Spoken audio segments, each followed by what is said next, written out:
한 주간도 평안하셨죠? 네, 주님의 말씀 따라 순종하며 살아가셨는 줄 믿습니다. 오늘 우리는 이전보다 더 피곤한 세상을 살고 있습니다. 몸이 아니라 마음의 피곤을 말하는 것입니다.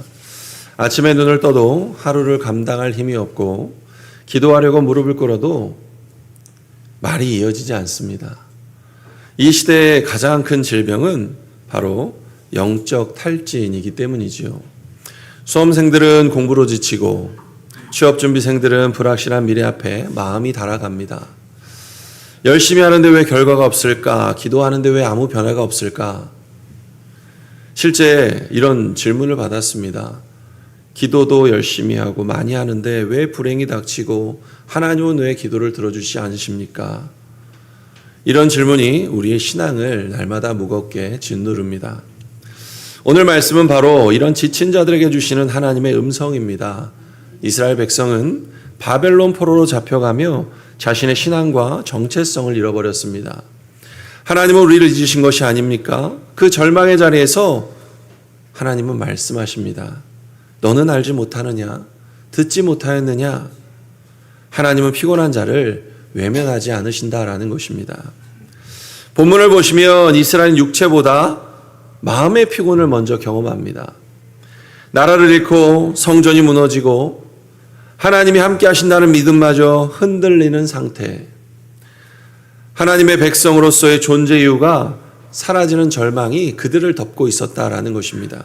그래서 이스라엘이 느꼈던 피로는 단순한 노동의 피로가 아니라 기도에도 응답이 없는 것 같은 침묵 속의 피로, 믿음이 더 이상 삶을 지탱하지 못할 때의 피로, 즉 하나님이 멀리 계신 것 같은 신앙적 소진이었다라는 것입니다. 27절을 보시면 이 피곤의 원인을 이렇게 드러냅니다. 야곱아 내가 어찌하여 말하며 이스라엘아 내가 어찌하여 이르기를 내 길을 잃은 여호와께서 숨기셨으며 내 송사는 내 하나님에게서 벗어났다 하느냐라고 말씀합니다.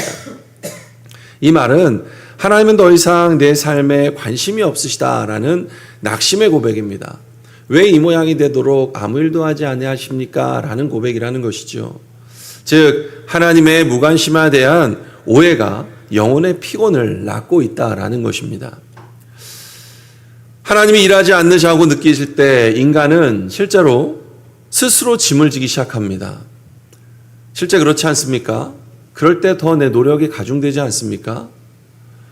그런데 그때부터 믿음이 의무가 되어가고 또한 기도는 형식이 되어가고 예배는 감격이 아니라 부담이 되어갑니다. 이것이 바로 마음의 피곤이라는 것입니다. 오늘 우리 역시 이스라엘처럼 영혼이 지쳐있는 세대이지요. 눈으로는 하나님을 믿지만 마음으로는 하나님이 지금도 나를 돌보실까 하는 의심이 생겨난다는 것입니다. 수험생은 공부에도 변함이 없는데 정말 하나님 나를 도와주십니까? 청년은 기도에도 길이 열리지 않는데 하나님 나를 기억하고 계십니까? 부모는 이렇게까지 기도하는데 왜 가정이 여전히 어렵습니까? 이 질문이 반복될 때 신앙은 서서히 탈진해 간다라는 것이죠. 그러나 놀라운 복음이 바로 이것입니다. 29절 말씀에 피곤한 자에게는 능력을 주시며 무능한 자에게는 힘을 더하시나니. 아멘. 얼마나 놀라운 선언입니까? 하나님은 강한 자를 찾지 않으십니다. 세상은 언제나 경쟁과 능력을 기준으로 사람을 평가하지만 하나님은 지친 자, 약한 자, 넘어지는 자를 향해 손을 내밀어 주신다라는 것입니다. 저는 오늘 이 말씀을 가지고 세 가지를 나누려고 합니다. 첫 번째는 하나님은 피곤한 자를 부끄러워하지 아니하신다라는 것이고, 두 번째는 여호와를 앙망하는 자는 새 힘을 얻는다는 것이며, 세 번째는 하나님이 주시는 힘은 끝까지 걸어가는 힘이다라는 것입니다. 이 말씀을 가지고 오늘 은혜를 나누시기를 간절히 바랍니다. 먼저 하나님은 피곤한 자를 부끄러워하지 아니하십니다. 이스라엘 백성은 바벨론 포로지에서 절망을 하게 됩니다. 우리는 실패했다. 우리는 버림받았다. 그들의 마음은 낙심으로 가득했다라는 것입니다. 그러나 하나님은 바로 그 피곤한 자들을 부르십니다. 하나님은 피곤하다는 이유로 부끄러워하지 아니하시고 오히려 그 피곤한 자를 당신의 능력으로 세워져 가고 계십니다. 사람은 연약함을 감추려고 합니다. 괜찮다. 나는 잘 버티고 있다. 그런데 그러다가 터지면 건강은 해치고 우울증의 공황장애를 심하게 겪게 되죠. 하지만 하나님은 우리의 과면 뒤에 있는 진짜 피곤한 마음을 보고 계신다라는 것입니다. 그리고 말씀하십니다. 괜찮다. 그 피곤한 자리에서 내가 시작하겠다라고 말씀하십니다. 성경은 언제나 지친 자를 통해 하나님의 역사를 이루어 가셨습니다. 40년 광야의 생활 끝에 지쳐있는 모세는 하나님께 부르심을 받았습니다. 나는 말이 둔한 자입니다. 라며 자신을 부끄러워하였지만 하나님은 그 피곤한 자를 통해 홍해를 가르시는 역사를 만드셨습니다. 엘리야는 바알의 숭배자들과 영적 전투에서 승리했음에도 로뎀나무 아래에서 자신을 차라리 죽게 하시옵소서라며 고백하였지요. 그리며 절망하였습니다. 그러나 하나님은 그 피곤한 선지자에게 일어나 먹으라 하시며 새 힘을 주셨다라는 것입니다. 다윗은 도망자의 삶 속에서 피곤에 찌들었을 때 여호와는 나의 힘이요 나의 구원이시다라고 노래했습니다. 그 피곤한 가운데 하나님을 다시 만났다라는 것입니다. 하나님은 피곤한 자를 피하지 아니하시고 그 피곤 가운데에서 직접 찾아오셔서 그들을 만나 주시는 하나님이십니다. 이렇듯 오늘 본문은 이렇게 말씀합니다. 무능한 자에게 힘을 더하시나니 우리가 스스로 버틸 수 없다고 고백할 때 비로소 하나님은 이제 내가 일하겠다라고 말씀하고 계신다라는 것을 믿으시길 바랍니다.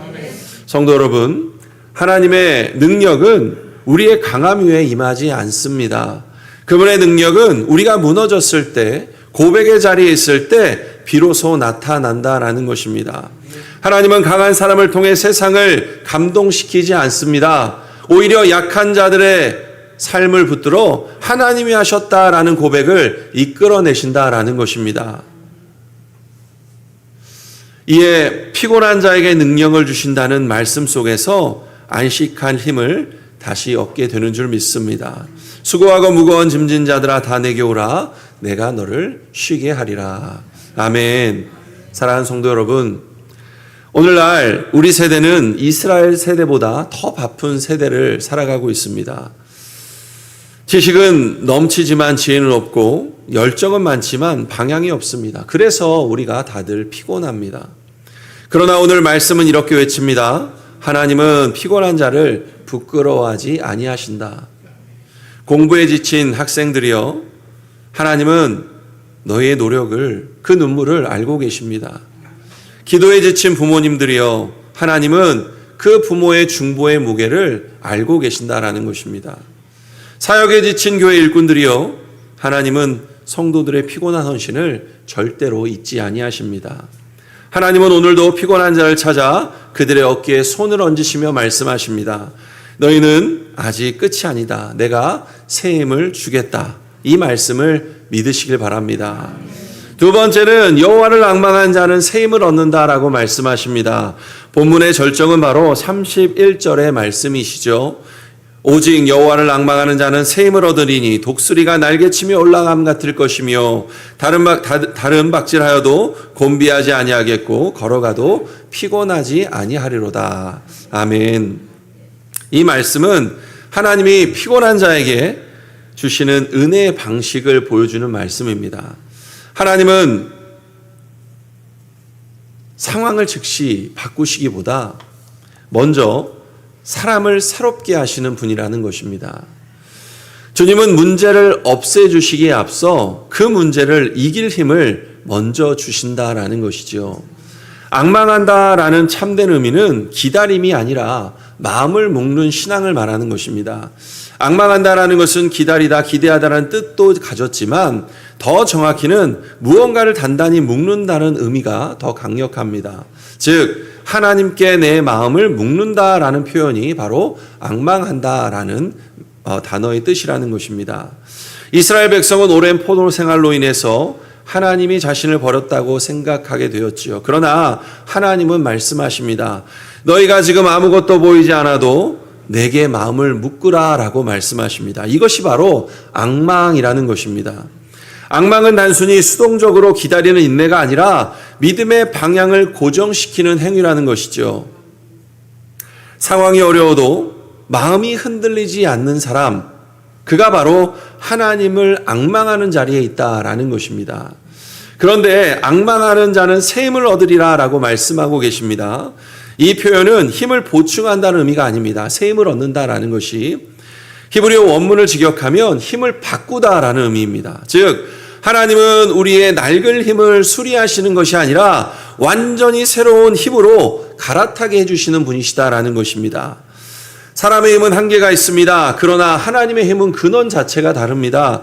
우리의 힘은 감정과 의욕에 앞서 나오지만 하나님의 힘은 은혜와 임재 안에서 나오기 때문입니다. 그래서 하나님을 앙망하는 자는 지쳐도 다시 일어설 수 있는 것입니다. 넘어져도 걸어갈 수 있는 것입니다. 왜냐하면 그들은 자신의 힘으로 사는 인생이 아니라 하나님의 힘으로 살아가는 인생이기 때문이라는 것이죠.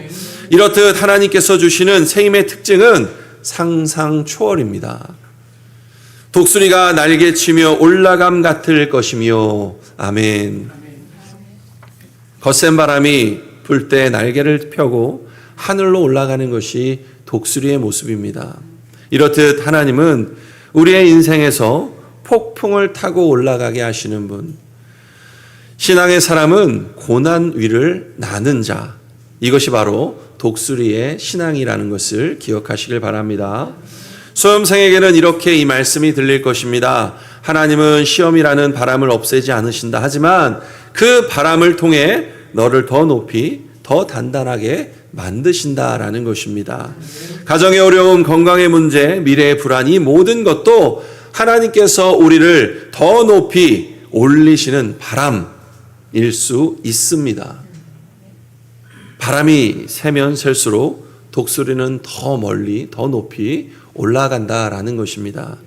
사랑하는 성도 여러분, 이 말씀은 단지 힘을 내라라는 격려의 말씀이 아닙니다. 하나님께 묻기라라는 초대의 말씀이라는 것입니다. 시험은 결과의 싸움이 아니라 시선의 싸움이라는 것을 말씀해 주고 있는 것입니다. 하나님께 묻기고 시선을 고정하시길 바랍니다.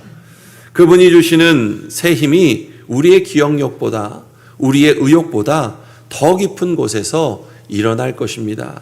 미래가 불확실해도 낙심하지 마십시오. 하나님께 마음을 묶어가면 하나님이 때를 따라 반드시 새 힘을 주실 것입니다. 부모님들 자녀들을 위해 기도하며 지칠 때가 많으시죠. 그러나 하나님은 그 피곤한 기도를 통해서 자녀들뿐만 아니라 부모님들의 영혼까지도 새롭게 세워 가실 것입니다. 오늘 하나님은 우리에게 이렇게 말씀하십니다. 너의 힘이 다할 때 내가 너의 힘이 될 것이다 라고 말씀하고 계십니다.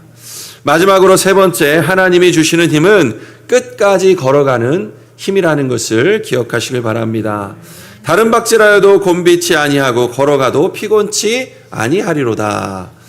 하나님께서 주시는 힘은 번개같처럼 순간처럼 쏟는 열정이 아닙니다. 그분의 힘은 끝까지 걸어가게 하시는 지속적인 은혜라는 것이죠. 한순간의 불꽃이 아니라 평생을 태우는 믿음의 불입니다. 사람의 힘은 언제나 시작할 땐 강합니다. 무언가 새롭게 다짐할 때는 열정이 넘치고 기도도 열심히 하고 예배에도 헌신도 모든 것이 뜨겁습니다. 그러나 시간이 지나면 그 열정이 점점 식어가는 것을 보게 됩니다. 이스라엘 백성도 그랬습니다. 광야의 초입에서 하나님의 기적을 보고 놀랍고 찬양을 했지만 며칠이 지나지 않아 불평하는 모습을 보게 되지 않았습니까? 인간의 열정은 이렇듯 오래가지 않는다라는 것입니다. 그러나 하나님이 주시는 힘은 처음의 열정이 아니라 끝까지의 신실하심이다라는 것입니다. 특별히 본문에는 두 가지 속도를 말씀하십니다. 달려가도 곤비치 아니하고 걸어가도 피곤치 아니하리로다. 하나님은 우리가 항상 달리기만을 원하지 않으신다라는 것입니다. 신앙에는 달릴 때도 있고 걸을 때도 있지 않습니까? 달릴 때는 비전이 있고 사명이 분명한 때입니다. 기도하면 응답이 오고 섬기면 열매가 보이는 그 시기, 그때 우리는 달릴 수 있습니다. 그런데 그렇게 달리다가도 한계가 오기 마련입니다.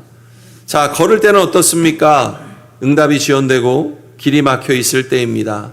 열매가 보이지 아니하고 신실하게 예배를 드리는 그 자리를 붙잡고 있을 때라는 것이죠. 그러나 걸을 때는 느리지만 그 시기 가운데 믿음은 깊어져 갑니다. 하나님께서 주시는 힘은 달릴 때의 에너지뿐만 아니라 걸을 때의 인내력이라는 것이죠. 이렇듯 끝까지 걸어가는 신앙이란 어떤 상황에서도 하나님을 신뢰하며 묵묵히 순종의 발걸음을 옮기는 믿음이라는 것입니다. 성경은 오늘이라는 단어를 자주 반복해서 말씀합니다. 하나님은 모세에게도 만나를 하루치만 주셨습니다. 내일의 만나를 미리 쌓아둘 수 없었습니다. 왜였습니까? 하나님은 우리의 내일보다 오늘의 신뢰를 더 원하셨기 때문입니다. 그래서 하나님은 우리에게 어떤 힘을 주시냐? 한 번으로 충전되는 힘을 주시지 아니하시고 매일매일 새롭게 채워지시는 은혜를 주신다라는 것입니다. 수험생에게도 사역자에게도 부모님들에게도 하나님은 오늘을 버틸 수 있는 힘을 주십니다. 내일의 걱정이 아니라 오늘을 감당할 수 있는 믿음을 주신다라는 것이죠. 그래서 하나님은 우리에게 완벽한 속도보다 끊기지 않는 동행을 원하십니다. 신앙은 실적이 아니라 관계의 지속이기 때문이라는 것입니다. 성도 여러분, 오늘 우리는 모두 다른 속도로 살아갑니다. 어떤 이는 인생의 경주를 달리고 있고 또 어떤 이는 고통 속에서 천천히 걸어가는 시간을 갖고 있습니다. 그러나 하나님은 모든 걸음에 함께 하신 줄 믿습니다.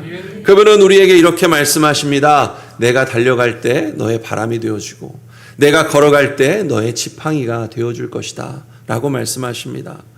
하나님의 도우심은 속도에 있지 아니하십니다. 하나님의 도우심은 동행의 지속에 있습니다. 하나님은 당신의 백성을 끝까지 마지막 한 걸음까지 걸어가도록 지탱하여 주십니다. 그래서 이사야의 메시지는 우리는 이렇게 요약할 수 있습니다. 피곤하지 않는 인생은 없다. 그러나 끝까지 걸어갈 수 있는 힘은 있다. 그 힘은 하나님께로부터 온다라는 것입니다. 2016년 브라질 리우 패럴림픽에서 마라톤 경기가 열렸습니다. 파블로 라미레즈라는 시각장애인 선수는 경기 도중에 안내자와 함께 달리다가 넘어져 무릎을 심하게 다치게 되었습니다. 그는 그 자리에서 일어나지 못했고 의료진이 다가와서 포기해야 된다라고 말씀을 하였습니다. 그런데 그는 이렇게 말했습니다. 나는 금메달을 따려온 것이 아닙니다. 결승선을 믿음으로 건너기 위해 왔습니다. 그는 피를 흘리며 마지막 2km를 걷듯이 달려 완주를 하게 되었습니다. 관중들은 모두 기립해 박수를 보내게 되었죠. 그는 인터뷰에서 이렇게 말씀했습니다. 신앙이란 넘어지지 않는 것이 아니라 넘어져도 다시 걷는 힘을 주시는 하나님을 믿는 것입니다. 하나님이 주시는 힘은 우리가 넘어지지 않게 하는 힘이 아니라 넘어진 후에도 다시 걸을 수 있는 힘을 주신다라는 것을 믿으시길 바랍니다. 사랑하는 성도 여러분, 우리 모두 지쳤습니다. 하지만 하나님은 피곤하지 아니하십니다. 그분 오늘도 말씀하십니다. 피곤한 자에게 능력을 주며 무능한 자에게 힘을 더하시나니. 피곤은 죄가 아닙니다. 그 피곤한 마음을 하나님께 올려드리시길 바랍니다. 하나님은 오늘 이 아침에도 우리에게 새 힘을 주시길 원하십니다. 시험을 준비하는 학생에게 지금 공부가 절대로 헛되지 않습니다. 하나님을 기억하며 새롭게 하며 또한 마음을 견디는 힘을 주십니다. 취업을 준비하는 청년에게 하나님은 내 손이 멈춘 그 자리에서도 일하시고 계신다라고 말씀하십니다. 결과보다 과정을 통해 그들을 세울 줄 믿습니다. 가정을 위해 자녀를 위해 기도하는 부모님들, 하나님은 오늘도 우리의 가정을 지키시는 줄 믿으시길 바랍니다. 오늘도 하나님께 마음을 묶으십시오. 그분은 반드시 새 힘을 주십니다. 여호와를 앙망하는 자는 새 힘을 얻을지로다. 아멘. 기도하겠습니다.